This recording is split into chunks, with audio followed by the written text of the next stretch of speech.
A vending machine packed with protein, and not just any protein, but beautiful, high-quality steaks. It all started with a wild idea for a fifth-generation cattle producer, but a first-generation cattle company.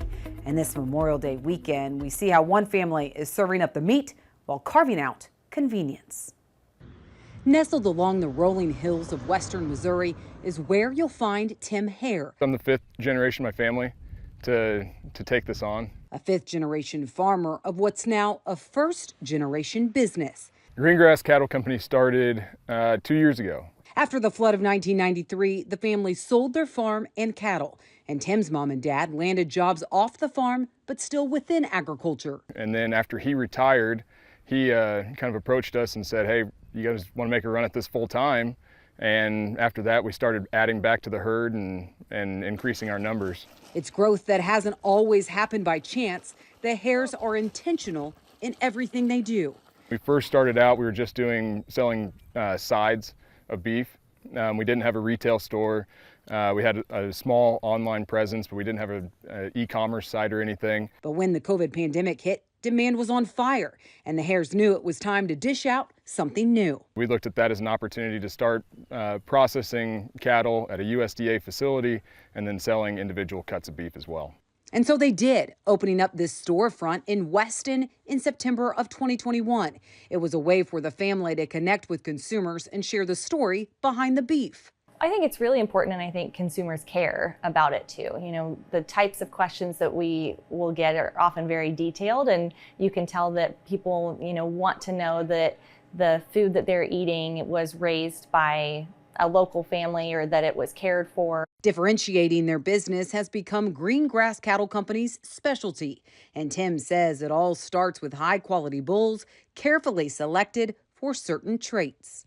We weren't concerned about a lot of the other things that traditional producers are looking for. What we were looking for were bulls that had high EPD scores in ribeye size and marbling. Docile bulls that are Black Angus, sourced from Keneally Angus in Whitman, Nebraska.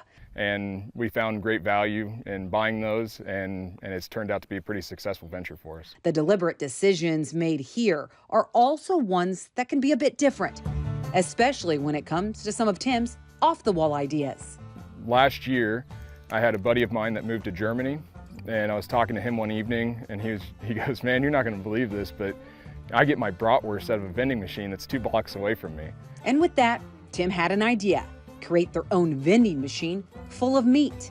I researched the different machines that were available. How could I make this work to sell not just bratwurst and ground beef, but steaks even. And I finally found a machine that I liked, that I thought would work and accommodate our needs. It wasn't just finding the right setup, but also the right location. Keith Bradley at Made in KC, he really believed in our idea. He's really supported us through this whole venture. And they've got a lot of runway. I think they have close to 15 stores in Kansas City. That idea is a reality today. Located inside Front Range Coffee House in the middle of Kansas City, which is 40 miles from their farm. It's just kind of taken off, and it's been wildly successful. An automated vending machine that even allows Tim to constantly collect data.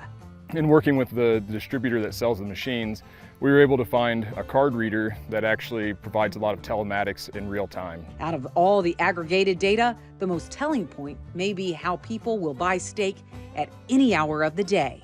I didn't know if the machine was going to be successful to start with. When people were buying steaks that late at night, it just kind of validated all the assumptions that I had. The reviews of Greengrass Cattle Company tell the story best. They've carved out convenience while attracting a loyal customer base across the entire Kansas City area. We're not that far removed from having a grandpa or an aunt or uncle that lived on a farm, right? That were farmers as a profession.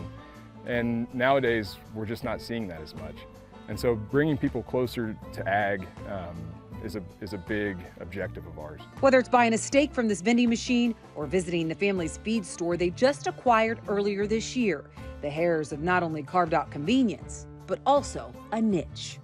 When we first opened up the doors to the store, we were answering questions that ourselves we just kind of took for granted as knowledge that we had our whole lives. We're not just trying to provide locally raised beef to consumers, we also have an obligation now to educate them and make more of a connection with where our food comes from.